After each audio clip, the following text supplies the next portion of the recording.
এদিকে গোপালগঞ্জে এনসিপির জুলাই পদযাত্রায় নিষিদ্ধ সংগঠন আওয়ামী লীগের হামলার প্রতিবাদে রাজধানীর বাংলা মোটরে এনসিপির কার্যালয়ের সামনে জড়ো হচ্ছেন নেতাকর্মীরা। সেখানে রয়েছেন সহকর্মী রবিউল ইসলাম রবি। সরাসরি যুক্ত হচ্ছি তার সাথে। রবি, এই মুহূর্তে বাংলা মোটরে এনসিপির কার্যালয়ের সামনে কারা জড়ো হচ্ছেন এবং তাদের কর্মসূচি সম্পর্কে আমাদেরকে জানাবেন।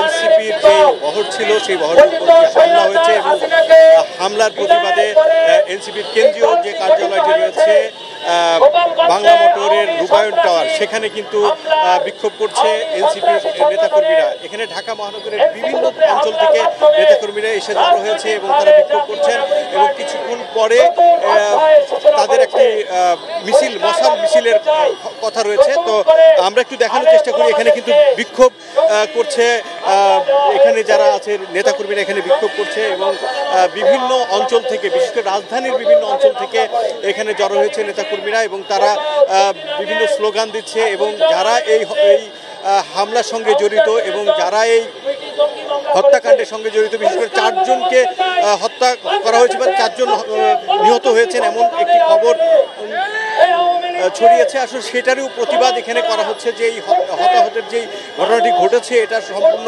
দায় হচ্ছে গিয়ে বিগত যে ফ্যাসিস্ট আওয়ামী লীগ সরকার ছিল তাদের।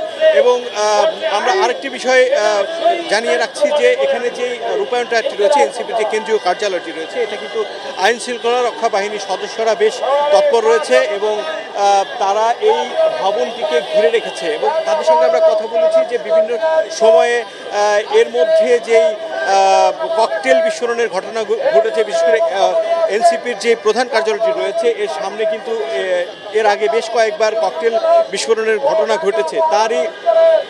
সেই কারণে তারা বেশ সতর্কতার সাথে রয়েছে এবং সেই ককটেল বিস্ফোরণের ঘটনায় জুলাই পদযাত্রার যেই বহর বা যে গাড়ি ছিল সেই গাড়িগুলো লক্ষ্য করে হামলা করা হয়েছিল। সেই গাড়িগুলো ক্ষতিগ্রস্ত হয়েছিল এবং কেউ কেউ আহতও হয়েছিল, যার কারণে এখন যেহেতু আরেকটি নতুন কর্মসূচি তারা দিয়েছে, এই কর্মসূচিতে যাতে নতুন কোনো বিশৃঙ্খলা তৈরি না হতে পারে সেটার জন্য আইন শৃঙ্খলা রক্ষাকারী বাহিনীর সদস্যরা বেশ তৎপর রয়েছে।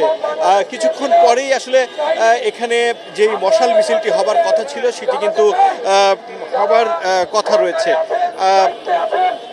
আরেকটা বিষয় জানিয়ে রাখি যে আপনারা জানেন যে এনসিপির যে কেন্দ্রীয় নেতৃবৃন্দ রয়েছে তারা কিন্তু গোপালগঞ্জে তাদের যেই বহর ছিল বা পদযাত্রা ছিল তারা রয়েছে, যার কারণে এখানে ঢাকা মহানগরীর যে নেতৃবৃন্দ রয়েছে তারা এখানে জড়ো হয়েছেন এবং তাদের নেতৃত্বেই মূলত এই বিক্ষোভ এবং যে মশাল মিছিলটি হবার কথা ছিল সেটা কিন্তু সেটার পরিকল্পনা তারা নিচ্ছে আর কি, সেই মিছিলটির পরিকল্পনা তারা এখন নিচ্ছে।